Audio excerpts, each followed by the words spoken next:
Hi అండి, నేను మీ Shashi. Welcome to Shashi's cuisine.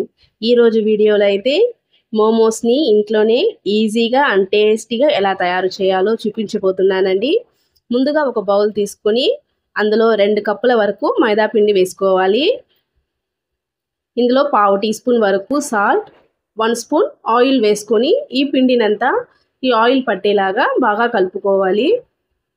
ఇలా కలుపుకున్న తర్వాత కొద్దిగా వాటర్ యాడ్ చేసుకొని మనం ఈ పిండిని ముద్ద చేసుకోవాలండి. ఒకేసారి వాటర్ యాడ్ చేయకుండా ఈ విధంగా కొద్దిగా వాటర్ యాడ్ చేసుకుంటూ పిండిని మనం కలుపుకోవాలి. పిండినంతా ఈ విధంగా కలుపుకున్న తర్వాత పిండి పైన 1 స్పూన్ వరకు ఆయిల్ వేసుకోవాలండి. ఈ ఆయిల్ వేయడం వల్ల పిండి పైన అనేది మనకి డ్రై అవ్వకుండా సాఫ్ట్గా ఉంటుంది. మూత పెట్టి దీన్ని పక్కన పెట్టుకోవాలి. ప్యాన్లో 2 స్పూన్ల వరకు ఆయిల్ వేసుకొని ఆయిల్ వేడయ్యాక ఇందులో 1/2 టీ స్పూన్ అల్లం వెల్లుల్లి పేస్ట్, సన్నగా కట్ చేసుకున్న పచ్చిమిర్చి వేసుకొని అల్లం వెల్లుల్లి పేస్ట్ పచ్చివాసన పోయేంత వరకు ఫ్రై చేసుకోవాలి.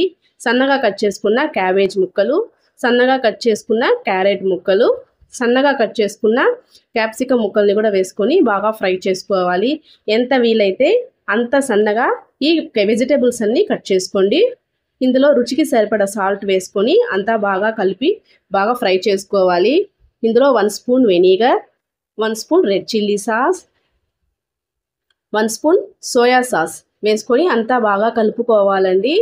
ఈ వెజిటేబుల్స్ అనేది ఒక 75% కుక్ అయితే చాలు. మనం స్టీమ్ చేసేటప్పుడు ఆ 25% బాగా కుక్ అయిపోతుంది.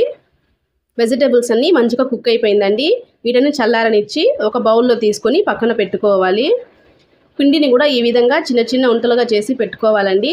చూడండి, పిండిని చిన్న ఉంటలుగా చేసుకొని ఈ విధంగా మనము మోమోస్ చేయడం కోసం ఏ సైజులో కావాలో మనం ఆ సైజులో ఈ విధంగా దుద్దుకోవాలండి. చూడండి, ఈ విధంగా మనం పలుచగా దుద్దుకోవాలి. ఇందులో మనం స్టఫింగ్ చేసుకోవాలండి. మనం ఫ్రై చేసి పెట్టుకున్న వెజిటేబుల్స్ అన్నీ ఇందులో స్టఫ్ చేసుకోవాలి. చూడండి, ఈ విధంగా ఫోల్డ్ చేయాలండి.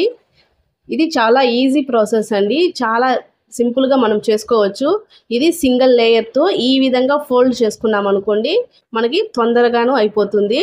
రాని వాళ్ళకు కూడా ఈ విధంగా సింపుల్గా ఈ మెథడ్లో వాళ్ళు నేర్చుకోవచ్చు.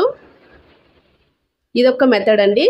ఇంకొక మెథడ్లో కూడా మనం చేసుకోవచ్చు. చూడండి, పిండిని అదే విధంగా పలుచగా దుద్దుకోవాలి. ఇలా దుద్దుకున్న తర్వాత ఇందులోనూ మనం స్టఫ్ చేసుకోవాలండి. ఇందులో స్టఫ్ చేసుకొని అప్పుడే మనం ఫోల్డ్ చేసాం కదండి, అదే విధంగా ఫోల్డ్ చేసుకోవాలి. ఈ విధంగా ఫోల్డ్ చేసుకున్న తర్వాత దీన్ని హాఫ్లో ఈ విధంగా ఫోల్డ్ చేసుకుంటే ఇది ఇంకొక టైప్ అండి. ఇది ఇంకా ఈజీగా ఉంటుంది మనకి. ఈ విధంగా ఫోల్డ్ చేసుకోవాలి. అన్నీ ఇదే విధంగా ఫోల్డ్ చేసి తీసుకోవాలండి. చూడండి, నేనైతే ఈ విధంగా అన్నీ ప్రిపేర్ చేసి పెట్టుకున్నాను. మీ దగ్గర స్టీమర్ ఉంటే స్టీమర్తో, లేదంటే ఇలా ఇడ్లీ ప్లేట్లో కూడా మనం స్టీమ్ చేసుకోవచ్చు. ప్లేట్స్కి కొద్దిగా ఆయిల్ అప్లై చేసుకోవాలి. ఇలా ఆయిల్ అప్లై చేసుకున్న తర్వాత ఒక్కొక్క దాంతో 2 పెట్టి మనం స్టీమ్ చేసుకోవచ్చండి.